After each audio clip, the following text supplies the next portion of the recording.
भारत दुनिया का सबसे बड़ा लोकतंत्र, मदर ऑफ डेमोक्रेसी।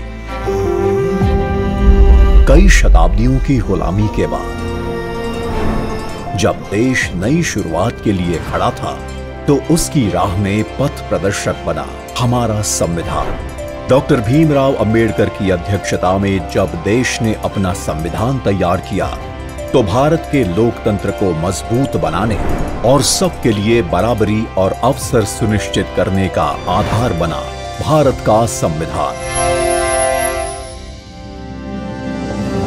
हमारे संविधान निर्माताओं ने 75 साल पहले यह सपना देखा और तय किया कि हम कहीं पर भी जन्मे हों, हमें समान अवसर और अधिकार मिलेंगे। हमारे अधिकार हो या कर्तव्य, देश का हर नागरिक समान है। 75 साल से व्यक्ति के स्वाभिमान और राष्ट्र की एकता की रक्षा करता आया है भारत का संविधान। आज भी हमारे लिए सबसे ऊपर और सबसे पवित्र ग्रंथ। हमारा संविधान अनुच्छेदों के संग्रह से बढ़कर हजारों वर्षों की सभ्यता और परंपराओं की आधुनिक अभिव्यक्ति भी है।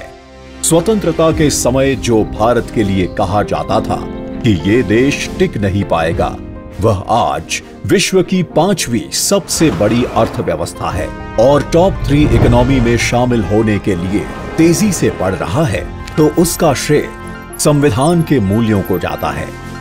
बीते 10 साल में लिए गए फैसलों, बनाई गई नीतियों और उठाए गए कदमों के मूल में संविधान की स्पिरिट रही है।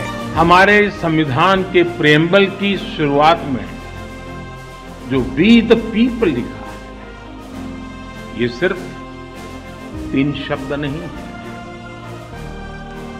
वी द पीपल एक आह्वान है, एक प्रतिज्ञा है, एक विश्वास है। आज के भारत का मंत्र सबका साथ, सबका विकास, सबका विश्वास, सबका प्रयास। ये संविधान की भावना का सबसे सशक्त प्रदर्शन है। संविधान के समानता के सिद्धांत के साथ आज बिना भेदभाव लाभार्थियों तक लाभ पहुंचता है। अंत्योदय के लक्ष्य के साथ वंचित वर्ग और पिछड़े प्रदेशों को हर योजना के केंद्र में रखा जाता है। महिलाओं के उद्यमी बनने में, कप्तान बनने में, ऊंची उड़ान लेने में देश उन्हें मदद पहुंचाता है। देश के प्रथम गांव से लेकर दूर दराज के गांवों तक पहुंच रही सड़कें, सामान, केबल्स और खुशियां संविधान के प्रति देश का समर्पण दिखाता है। विश्व का सबसे लंबा लिखित संविधान उस भारत का है जिसकी सुंदरता सीना चौड़ा कर देती है, जहां विभिन्न विचारों की सारी धाराएं एक ही सागर में मिलती हैं। एक भारत श्रेष्ठ भारत की भावना के साथ आज पूरे भारत में एक संविधान है, जिसकी दिखाई दिशा पर चलकर हम बनाएंगे विकसित भारत।